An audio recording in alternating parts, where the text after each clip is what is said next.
Bill उसमें irregularities सामने आई है, उस पर लेकर क्या बोलेंगे? देखिए, तृणमूल कांग्रेस का जो पश्चिम बंगाल सरकार था वो 4 साल से सीएजी रिपोर्ट पेश नहीं किया है। अभी सीएजी रिपोर्ट विधानसभा में फिनेंस मिनिस्टर शपन दासगुप्ता जी ने मतलब टेबल किया है और उसमें एकदम साफ हो गया कि अम्फान में करीब करीब 30 से 32 हजार करोड़ का भ्रष्टाचार हुआ है। तो इतना बड़ा भ्रष्टाचार जो टीएमसी गवर्नमेंट में हुआ है, इसका पूरी तरह से जांच होना चाहिए, एजेंसी जांच होना चाहिए। और तृणमूल के जितने भी स्तर के नेता हैं जो इस भ्रष्टाचार से युक्त हैं, मुझे विश्वास है कि बंगाल के मुख्यमंत्री इसके ऊपर सख्त से सख्त कार्रवाई करेगी। गरीबों का पैसा है, जो गरीबों का घर तबाह हो गया, बाढ़ में सब बह गए, उनका पैसा को लेके भी भ्रष्टाचार किया। ये पूरा एक भ्रष्टाचारी सरकार था जो चला गया है। बहुत अच्छा हुआ है। अभी जिन जिन्होंने ने भ्रष्टाचार किया है उनको कानून के दायरे में लाना चाहिए। बात मचा है गवर्नमेंट की तरफ से पहली बार गुंडा एक्ट के तहत इन्वेस्टिगेशन शुरू कर दी गई है। करीब 17 से ज्यादा अरेस्ट हो चुके हैं और सब के सब मुस्लिम।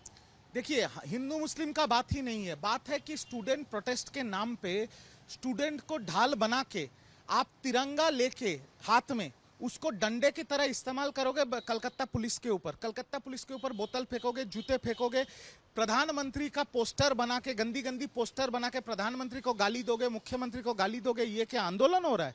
ये आंदोलन नहीं है, ये एक संगठित गुंडागर्दी था। और संगठित गुंडागर्दी के साथ जो जो भी जुड़ा हुआ है, वो हिंदू है, मुस्लिम है, सिख है, ईसाई है, जो भी है, इनके खिलाफ सख्त से सख्त कार्रवाई होना चाहिए। बंगाल के मुख्यमंत्री ने विधानसभा में खड़ा होकर बोला है कि खिदिरपुर, मेटियाब्रुज, वार्डगंज, राजा बाजार, जगह जगह से असामाजिक तत्वों को लाया गया था पुलिस के ऊपर हमला करने के लिए, पत्रकारों के ऊपर हमला करने के लिए, महिला पत्रकारों के ऊपर हमला करने के लिए, उनके ऊपर, उनके इज्जत के ऊपर हाथ डाला गया। इसका हम तो कड़ी से कड़ी शब्दों में निंदा करते हैं। और बंगाल के मुख्यमंत्री ने जो स्टेप लिया है कि इनको, इन सबको anti social activity bill act के, अभी तो एक्ट हो गया, एक्ट के तहत इनके खिलाफ कार्रवाई होगा, एकदम सही सिद्धांत है। ऐसा कोई गुंडा बाहर नहीं घूमना चाहिए जो छात्रों को और युवाओं को ढाल बना के बंगाल में गुंडागर्दी करे, बंगाल में अराजकता करे और बंगाल को आग लगाने की कोशिश करे। भाजपा की तरफ से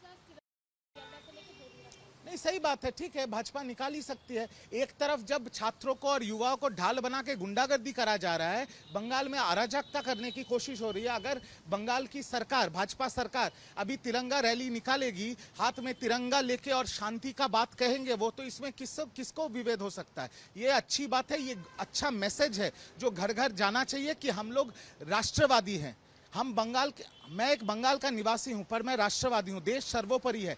कुछ लोग जो विदेश में बैठ के, जिनके मालिक ये सोच रहे हैं कि फंडिंग करके, बंगाल में अराजकता करके देश को नेपाल या बांग्लादेश बनाने की कोशिश कर रहे हैं, मैं उनको बता दूं, उनके मंसूबे कभी कामयाब नहीं होंगे। ये देश कभी नेपाल और बांग्लादेश नहीं बनेगा। और जो लोग कोशिश करेंगे, उनके सिवाय सबके सख्त कार्रवाई होगी। उसी से रिलेटेड है जिसमें नीट का जो पेपर लीक हुआ था, उसी से सारे क्लॉज इसमें लिए गए। देखिए, केंद्र सरकार ये बिल पारित कर रही है संसद में, और खुद देश के प्रधानमंत्री मल्टीपल वीडियोस करके देश के युवा और देश के छात्रों को उन्होंने कहा है कि मैं खड़ा हूं, मैं इसके खिलाफ देखूंगा। वो खुद अभी मतलब जो इंग्लिश में कहते हैं, he is putting his foot down to secure the future of the students and the youth of this country. एक नया हाई पावर्ड कमिटी बना है, फास्ट ट्रैक कोर्ट्स बने हैं, जो पेपर लीक के साथ जुड़े हैं उनके खिलाफ सख्त से सख्त कार्रवाई हो रही है।